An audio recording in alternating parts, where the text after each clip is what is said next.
All right. We're alive. Rather, we're alive. Better than just being live. Could be The Walking Dead. So what is being alive? So we're talking a lot about love.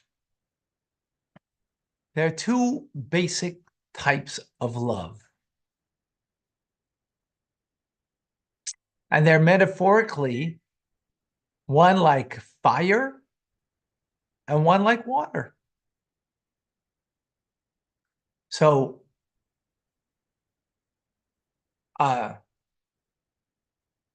husband will love his wife and the wife will love husband. I'm lost. Is this the end of chapter 44? I'm sorry, David, just let me. Are we Okay. the end of chapter 44? We're on today's teachings. Yes. Okay. So the same husband that loves his wife also loves his mother. What's the difference between them? So metaphorically, there's two types of love that are exemplified by one by fire and one by water. Fire is a passionate love. There's fire, there's a fire in your belly, you have a passion. And then there is like water, natural calming waters that are a love. Meaning, there's two types of love. One for a man for his wife, and a wife for husband. It's passionate. Why is it passionate? It's because they're not inherently connected. They came from two different families. Right? Two different families. And, didn't grow up together. Okay, spiritually, maybe they're half of souls, but in reality and living, they came from two different worlds. And now they have to come and get along together, So there's a coming together and a distance. There's a distance between a man and a woman. A guy doesn't get a woman, and a woman doesn't get a guy. No, because we come from different worlds. Man comes from Chachma, woman comes from Bina, and there's, so you have to bridge the gap. How do you do that? That's a concept of fire. A fire erupts and comes back down. Erupts, comes back down. But then there's a love that is like for your mother. Should you have a passionate love for your mother? God forbid. Right? That wouldn't be healthy. Not only that, the reason why you don't have passionate love is because you have an inherent love that's there. For a spouse, you don't have an inherent love.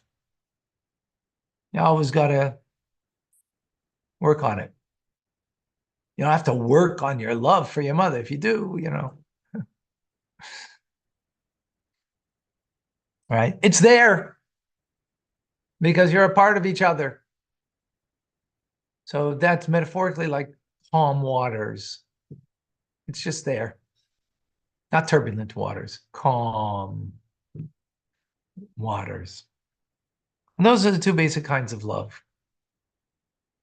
Welcome to Tanya today. I'm Rabbi Ronnie Fine, coming to you from Chabad Zichron Kadeshim in Montreal, Canada. It's a privilege and a pleasure to share with you the Tanya. We conclude today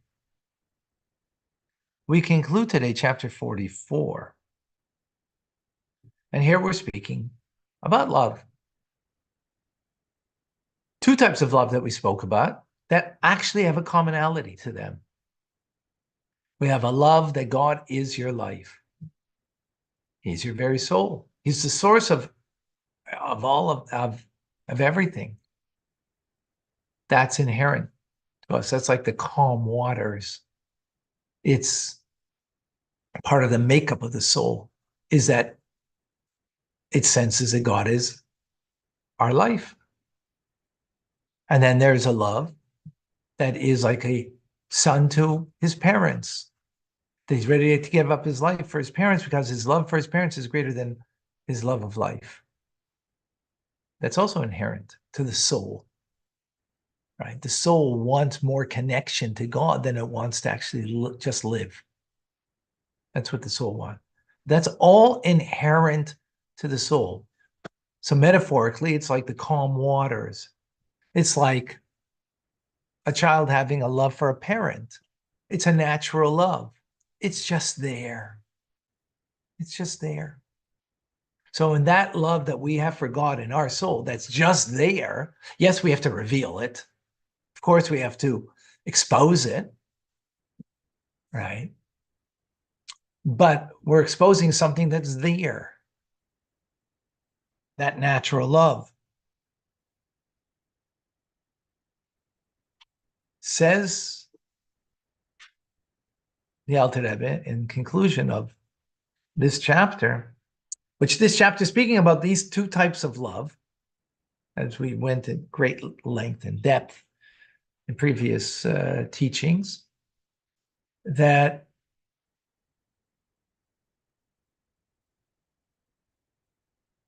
it's not enough to have just that kind of love,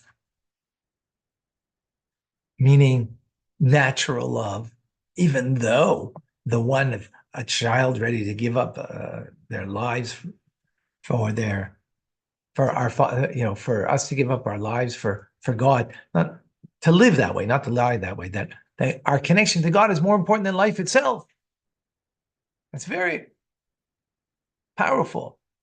However, it's still missing something because it's only an inherent love that you've produced. What's it missing? That you produce your own love. How do you produce your own love? That's a passionate love, not an inherent love, not something that is the nature of the soul that, yes, you got to work hard on that to reveal, but to have a love that's called Avas Olam, something, a love of the world, that by your understanding of what the world really is that it's connected to God, right? In other words, there's a world, and what is that world? Is really an opportunity. Really, what it is nothing but an understanding and knowledge of God's greatness, right? Awesomeness, greatness.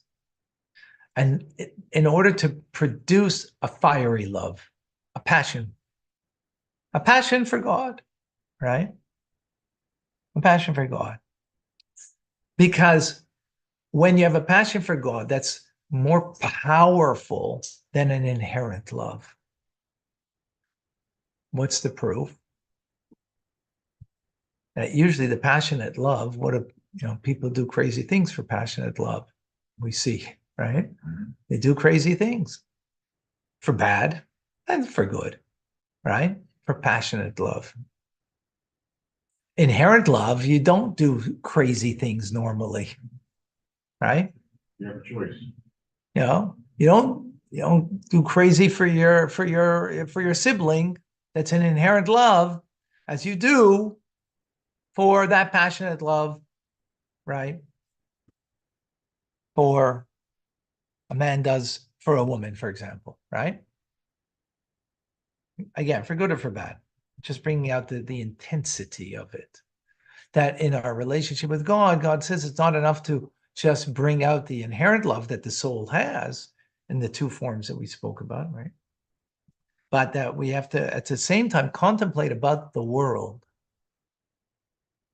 And that the world is really, nothing else but God's greatness in creation, appreciate God's presence in creating the world, right?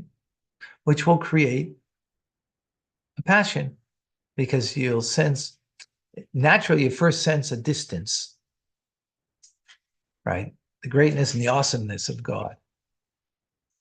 And that distance, and that's what happens between a husband and wife, right? And that's, by the way, just parenthetically, the concept of mikvah, right? In other words, there's time that you're on and time that you're off in the physicality of the relationship, right? There's a time to express the passion and a time that the passion is more dormant, right?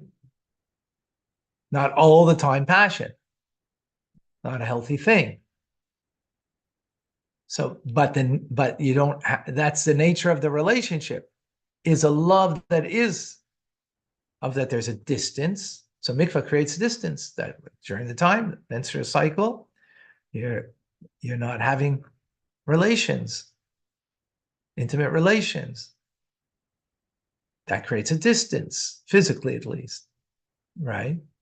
Why? In order to create that distance, right? Distance makes the heart grow fond, right? So that will create a fondness, meaning a passion. And that's the nature of the relationship.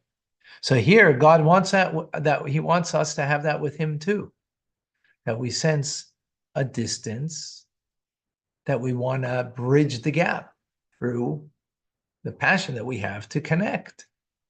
And how? Not by the inherent love that we have, because that's not distant, that's close, but by contemplating and thinking about God and the world, right? Seeing a world, and what is that world? What is God's presence in the world? How does God fill the world? How does God encompass the world? How God is beyond, and contemplating all of this. Together with the inherent love, you have both, then you have something complete and whole. But in this fiery love, this intense fire of a flame, right?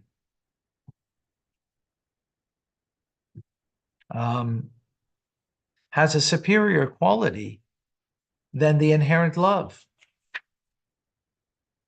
Metaphorically, we said fire versus water, but another metaphor is gold versus silver. The inherent love is silver. Is silver, kesef. This love that we're talking about is like gold. So not only is gold worth more ounce per ounce, but gold has a glitter to it, right? Has a gleam to it. It makes it very attractive. And in conclusion of this chapter, says the Alter Rebbe, aside from the fact that there's something more about this love, because it creates this passion, right? It creates a desire that you want to connect. But moreover, this is the whole purpose of the person that we were created, right? What we were created, that we should know God. Inherent love is not knowing God, it is sensing God, but not knowing Him. Knowing Him means knowing Him as the creator, right? Knowing Him and contemplating about that knowledge. And there is, according to the Zohar, that the reason the world was created is in order that we should know Him. So there's a world. So there isn't a world in order that I can, partake of a world. The whole world is really, as Chassidim would say, is like a metaphor for God. So everything, whatever you engage, ultimately, of course, God is creating it, but to understand that not only God is creating it, and it's not separate from Him, but to understand how it's a metaphor of Him. And therefore, just as you appreciate, if you appreciate food, and that's the physicality of it, but really what food is nothing else but God animating and giving it vitality. And when you understand that, so then what you want is the connection that you can have through food, as opposed to, just the palate, the taste on the palate. that we can have a connection to God through food, because we use kosher food, we make a blessing over it, we elevate it. And that brings us to a connection. So when we contemplate this idea, meditate upon this idea, so then it gives us a passion to use out the world and to know God through it.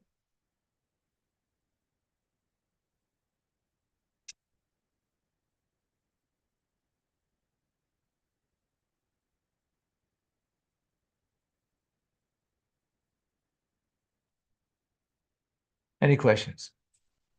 The world includes the chairs and table and not just a tree. Yeah, it includes everything, but that's going to be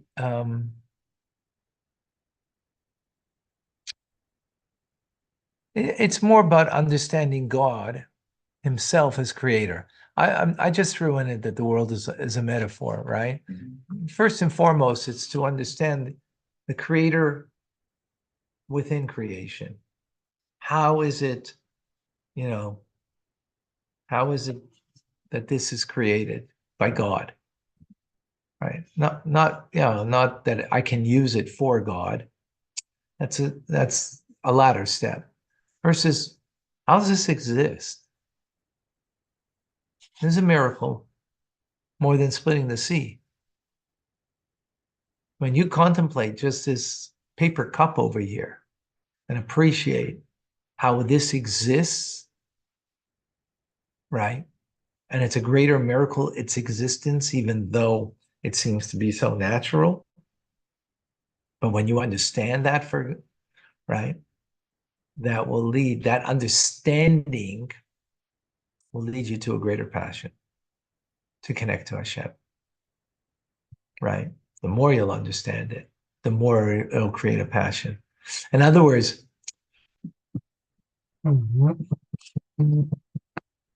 passion means,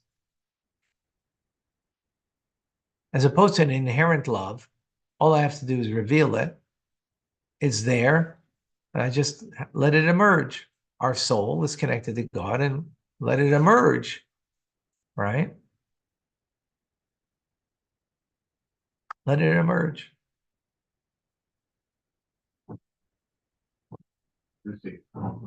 This takes real effort, because it takes our awareness, our knowledge, our understanding that brings us to a knowledge. The other one is how much understanding do you need to, for how much understanding do you need to have to feel connected to your mother? Minimal. It's there, right? Minimal. But sometimes in marriage, husband and wife, husband or the wife, they need awareness, they need understanding, because you know what? There's great differences between man and woman. As I say, marriage is not a good idea. It's a godly idea. It's a godly thing, right? Good idea is, guys hang out with guys because they get each other, and women hang out with women, they get each other, right? Whatever, you don't have to, marry them, right? But and God says, no, that's not what I have in mind for you. I want you to have someone who's the opposite of you, right? And I want it to work. So there's a gap over here, right? Much larger, but you don't see that. Huge gap, and you have to overcome it. In other words, a child and a mother, there's a gap, right? Not much, there's not to overcome. It's just inherent. Now, you could corrupt that connection, right? Obviously, today's Chumash and Rashi, right? You could curse your parents. Torah spoke about it today, right? You could really corrupt that. But, it ties in very well with what we learned earlier. That's a real corruption. And Torah says you're going to do it. Even after they pass away, you curse them, you get still punished, because it's a real corruption, because there's an inherent love, right? And that's just cursing. I'm not talking you did anything else, right? By the way, cursing means using God's name. It doesn't just say, I hate you, for what we learned earlier. In any case, but husband and wife, they're worlds apart. They come from a different world. They can come from different cultures. They can come, right? And so on. And now they come together and they have to stay together. Well, because the nature of the relationship is coming together, coming apart, coming together, coming apart, right? Meaning sometimes I get my wife and sometimes I don't get her at all. You know, when I get her, there's a coming together in the mind. And so I don't get her, a sense of distance, right? In the mind. Sometimes your heart can be that way too, right? It can be that way too. Now, and it is in the heart because sometimes the passion when your wife is in the menstrual cycle, not a good idea to be passionate for her, right? Because you can't, right? So you got to hold that back. So that creates a distance in a sense, not a distance in a bad way, a distance in a good way, right? It's actually a very healthy thing in the relation. It's a good distance. Just like when I perceive how small I am compared to God, that's a good distance, right? But that distance then also gives me a reason that I want to now connect, and that creates the passion. The distance creates the passion. So when I understand how small I am in God's creation and He's creator, and I'm a speck, nothing in all of creation, and yet God desires me, He wants me, He needs my mitzvah, He wants to have the joy of my mitzvah, what's that going to create? A passion to do the mitzvah. I'll have a passion to do the mitzvah. Wow. Look what He needs this of me. He wants this of me. Even though when I ponder Him as creator, I'm nothing. So the pondering of that I'm nothing creates the distance. And then and He wants me to know Him. That's the whole reason, as the Zohar says, we're created that we should know God. That's important to Him. He cares for that. So that's going to give me a passion to know Him and to do for Him as a result, to bridge the gap, so to speak, because He's giving me the opportunity that I can bridge the gap. As in husband and wife, there's a distance. I don't get her. Right now, I'm not feeling the passion, which may be it's not the appropriate time to, but that distance then, that now I try and contemplate, try to understand her better, appreciate and be more empathetic for her, right? Of her, by knowing her more, so I can have more empathy, then that's going to give me a greater passion to connect. Does that make sense? It makes the heart. Makes the heart grow fonder. Yes. Yes. Appreciate it. Good Shabbos.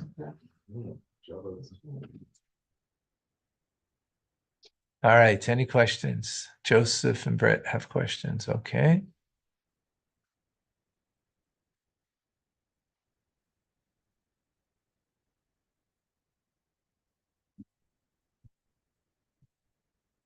Joseph, to what extent should we extend our love to our neighbor? I mean, I don't know if you mean literally neighbor. You mean v'ahavtarecha kamecha, loving a fellow Jew as yourself.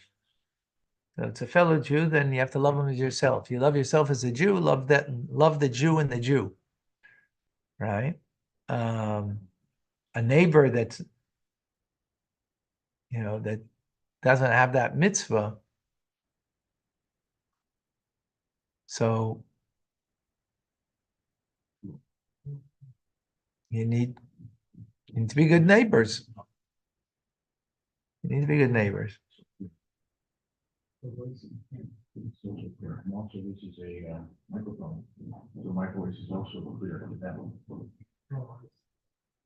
Call me, I can hear you clearly, you can hear me clearly.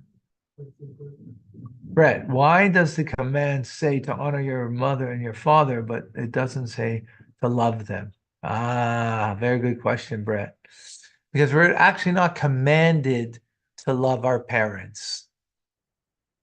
And parents shouldn't do things for their kids for their love, even though parents do that, right? Mothers in particular, right? But it's not a healthy thing to do. And the command is not to love, but to honor and to revere, respect them. You can't command love. You can command loving your fellow Jew as you love yourself. That's what the command is. You love yourself as a Jew, so you love the Jew in the Jew, as opposed to meaning the soul of their soul, right? So that you can command because that's something you love of yourself. That's something you love of yourself.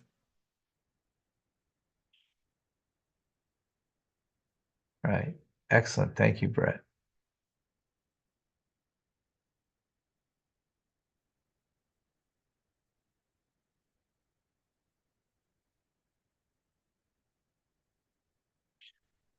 Zantra, does this passion sit in the Luz bone too? I don't know. I can't, I don't, I mean, it's a passion of the soul. I don't think it's in the bones, is it? Maybe. Good question. All right, folks, Rambam is coming up. Thank you all for. Almost. Okay, well, sorry, we're on.